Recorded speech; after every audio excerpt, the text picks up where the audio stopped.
Hi everybody, Kelsey Ann Lovelady here. I know, I'm posting a video on a Tuesday.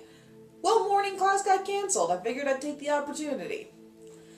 So today I'm going to actually do another writing tag because I don't have time to add on to my How to Use D&D to Write a Book series. I found this writing tag from Julian Greystoke on YouTube. Seriously, follow her. She's awesome. And it is the first line tag. Basically what I'm going to do is I'm going to read off the first lines of stories and books that I have written so far. Some of these are still in the works, and some of these I have let fall to the wayside and I'm never going to touch again. So I hope you just don't like the ones that I'm never going to touch again. Alright, let's get started. The first book we're going to look at is Bang and Burn. This is my diesel punk novel.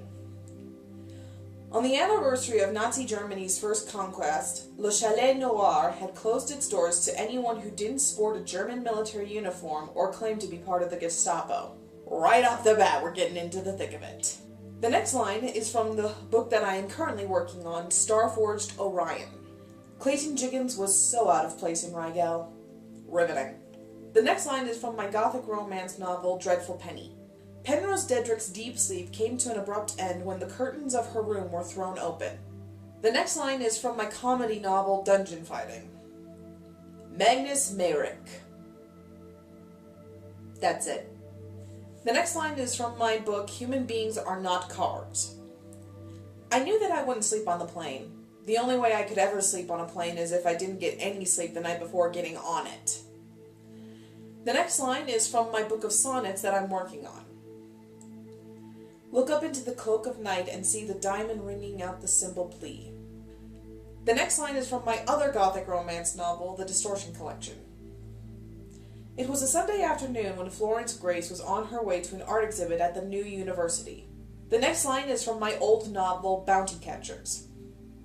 It was all just too easy. This line is from my old book, Children of the Rose. Moving Day. Riveting. This line is from my book, French Vanilla. French Vanilla Coffee. Okay. This line is from my book, Guardian Angels Fight.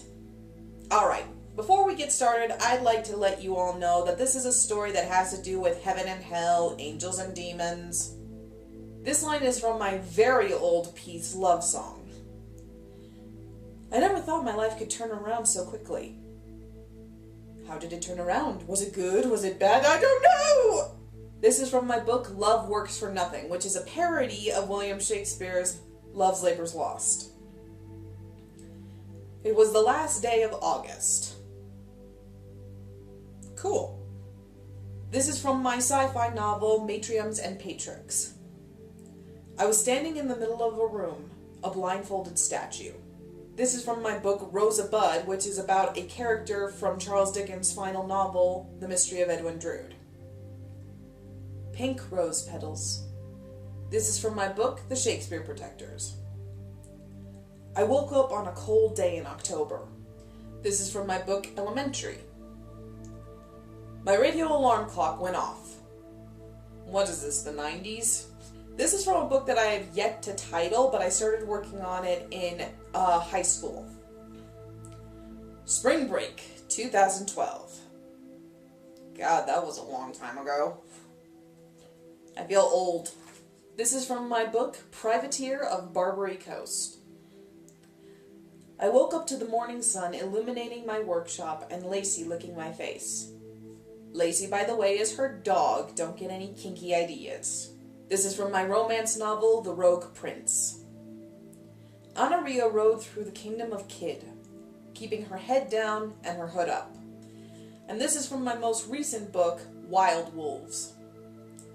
Addie Wild really needed to get out of the thieving business. So that is my first line writing tag, guys. Join me this Friday to see the next part of my How to Use Dungeons & Dragons to Write a Book series. This time we're going to talk about outlining. This is where everything is going to start to come together. And hopefully I'm going to have a very, very special announcement by Friday. So, I'll see you then, guys. Bye!